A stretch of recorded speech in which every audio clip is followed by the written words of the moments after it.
कोणाच्या अंगावर जर तुमच्या कलरचे 2 थेंब गेले तर तुमच्या जागेवर मृत्यू केला जाऊ शकतो, तुमच्या जागेवर मर्डर होऊ शकतो.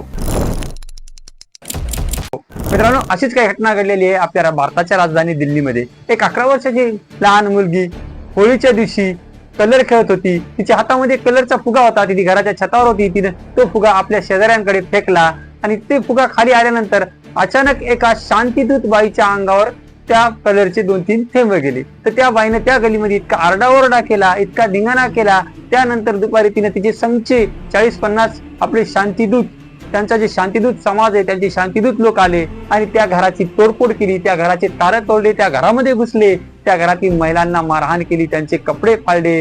रात्री 11 नंतर त्या घरचा करता धरता पुरुष तरुण नावाचा मुलगा जेव्हा घरी येतो त्याला माफी मागितल्यानंतरही ती जी शांतीप्रिय समाज आहे, तो शांतीदूत समाज आहे, त्यांनी माफी केली नाही. त्या लहान मुलीने सुद्धा माफी मागितली होती, त्या अख्ख्या कुटुंबाने माफी मागितली होती, पण त्यांना माफी देण्यात आली नाही.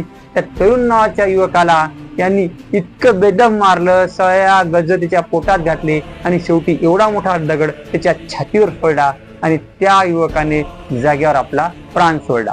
तर हे शांती समाज कोणता आहे? हे शांतीदूत म्हणून फिरणारा समाज कोणता आहे? तो हाच समाज आहे की इराणचा सुप्रीम लीडर अली खामियानी मेल्यानंतर भारतामध्ये छाती बडवणारा जो समाज, तो हाच समाज आहे की काश्मीर लाल चौक तिरंगा काढून फिलिस्तीनचा झेंडा फडकवणारा तोच समाज आहे.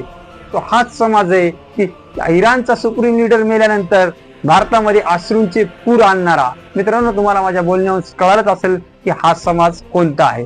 मित्रांनो, युद्ध करत आहे इस्रायल, अमेरिका, इराण. युद्ध लावलं कोण? सौदी, UAE या देशांनी. मेलं कोण?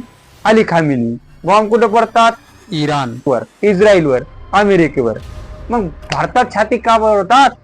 भारतात कोण यांच्या फुफाचा, खालाचा, बुवाचा, चाच्याचा, आम्मीचा, आम्ही जान सारे जान का कोणी आहे का तो? त्यामुळे इथे छाती बडवतात. त्या नालायक अवलादी काय आहेत आणि मी व्हिडिओ बनवण्याचं कारण काय मित्रांनो?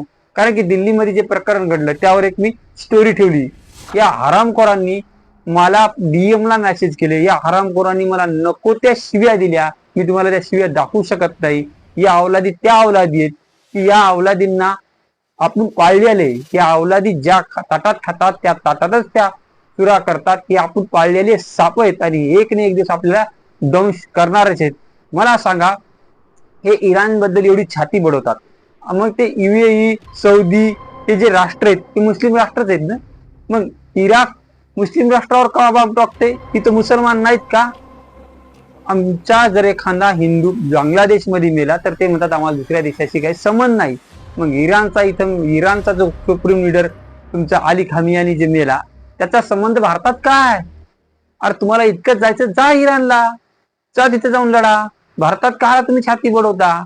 आणि मित्रांनो, आता हा दिल्लीमध्ये जे मृत्यू झाला, या दिल्लीतल्या युवकाच्या मृत्यूचे तुम्हाला वाटत बडी बडी देशामध्ये छोटी छोटी बातें होती रहती. असं नाही मित्रांनो. यांचा जे अली खामेनी मेल्यानंतर यांनी जे भारतामध्ये छाती बडवली, यांनी भारतामध्ये खूप काही उद्रेक करू शकले असते ते, पण यांच्यावर कठोर निर्बंध घातल्यामुळे यांच्यावर कसं तरी नियंत्रण आले मित्रांनो. आणि भारताची जी या युद्धामध्ये जी तटस्थ भूमिका आहे, या तटस्थ भूमिकेला कुठेतरी एक प्रश्नचिन्ह उभं करण्याचं काम या मुस्लिम समाजाने केलेलं आहे. कोणता मुस्लिम समाज म्हणतो मी? जे अली खामेनीच्या मेल्यानंतर छाती बडवणारा जो समाज आहे, मुस्लिम समाज आहे, त्या समाजानं आपल्या भारताचं जे तटस्थ राहण्याची भूमिका याला प्रश्नचिन्ह उभं टाकलेलं आहे. आणि हे काय म्हणतात की इराणचं जी नौका होती, जे पायलट होते ते पायलट मेले, अमेरिकेने उडवलं आणि ते मेले. मग ते भारताचे मेहमान होते.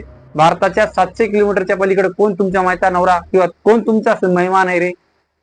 काय संबंध आहे? भारताच्या समुद्र किनाऱ्यापासून 700 किलोमीटर पलीकडे गेल्यानंतर तो भारताचा मेहमान कुठून राहणार आहे? तुम्हाला इतकं जर इराणचं वाटत असेल तर कुलभूषण जाधव, आपला जो भारतीय वैमानिक आहे कुलभूषण जाधव, आता पाकिस्तानच्या याच्यामध्ये येते, जेलमध्ये येते. त्याला कोणी पकडून दिलं? याच इराणनं पकडून दिलं ना, पाकिस्तानच्या हवाली केलं. ते तुम्हाला कळत नाही.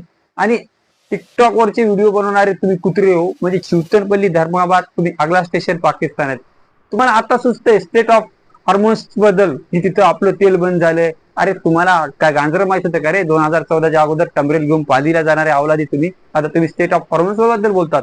आता तुम्हाला मोदी कोणती भूमिका घेत नाही त्याबद्दल बोलतात. तुम्हाला आता मोदीने सांगायचं की मोदी इस्रायलला का गेले, मोदी ट्रम्प पुढे का झुकले. ट्रम्प म्हणते ते ट्रम्पचा विषय सोडून द्या, ते कामातून गेलेली केस आहे, त्या ट्रम्पवर बोलण्यात काही अर्थही नाही. आणि आणखीन एक महत्वाचा मुद्दा, ट्रम्पला गार करणार ते इराणच करणार आहे. इराण नादान देश नाही आणि अमेरिकेने जे हल्ला केला इराणवर आणि तिथल्या ज्या सुप्रीम लिडरला मारलं याचं मी कधीच समर्थन करत नाही. अमेरिका माजल्यावणी करते. अमेरिकेला वाटते मी या जगाचा बाप आहे, मी कोण्याही देशात जाईल, काहीही करील. त्याचं नुकसान आता अमेरिकेलाच होणार आहे. बघा तुम्ही समोर अमेरिकेचे का हाल होणार आहेत. तर मित्रांनो, मी याचं समर्थन करत नाही की अहमदुल्ला खान याला मारलं. तो हिटलर सारखा असो, हुकुमशाह असो, कसाही असो, तो त्याच्या देशाच्या अंतर्गत आहे. त्याच्यावर आपल्याला काय संबंध आहे. इराणचा सुप्रीम लीडर त्यांनी 30,000 लोकांना त्यांच्याच देशातल्या मारलं. त्याच्याशी आपल्याला काय घेणं देणं आहे, काहीच घेणं देणं नाही. तो ज्याचा आहे त्याचा किंग जॉन, आता तो तानाशा आहे. त्याच्या देशातलं काय आपल्याला काय करायचंय. मग अमेरिकाला म्हणावून जाऊन तिथे टाक बॉम्ब, हिंमत होत नाही. कारण की हे याचं खोपडी सरकेली या ट्रम्पची खोपडी फक्त इराणच जागे आणणार आहे. कारण की इराणकडे असा शस्त्रसाठा आहे की आता अमेरिकेलाही कळणार नाही की आपण युद्ध का केलं, कोणासाठी केलं. मित्रांनो, आणि या भारताच्या न्यूजवर तुम्ही विश्वास ठेवू नका. हे जे सायरन त्यांचं चालू आहे, भॉ भॉ असं सायरन चालू आहे, यांना सेन्सिटिव्हिटी माहित नाही त्याची. युद्धजन्य परिस्थिती आली आणि आपल्या भारतीय जनतेला असं यांचं सायरन ऐकून तर काही गांभीर्य राहणारच नाही. अशी हे फेक न्यूज पसरवणार आहेत. आता बरेच विरोधक म्हणतात की मोदी मीडिया, गोदी मीडिया, कदाचित भाजपची ही मीडिया विकलेली बी असेल. मित्रांनो, आपण जे बोलतो ते कोणत्याही भाडकाऊ नेत्याची पैसे घेऊन किंवा कोणत्याही पक्षाचे पैसे घेऊन किंवा पक्षाची चाटोगिरी करून बोलत नाही. आपण जे बोलत असतो ते रिअल बोलत असतो. मित्रांनो, बरेच दिवस झाला आपण व्हिडिओ टाकला नव्हता, आज व्हिडिओ टाकलेला आहे. तर इथून पुढे आपला डेली व्हिडिओ राहील. भेटू पुढच्या व्हिडिओमध्ये. जय जय महाराष्ट्र.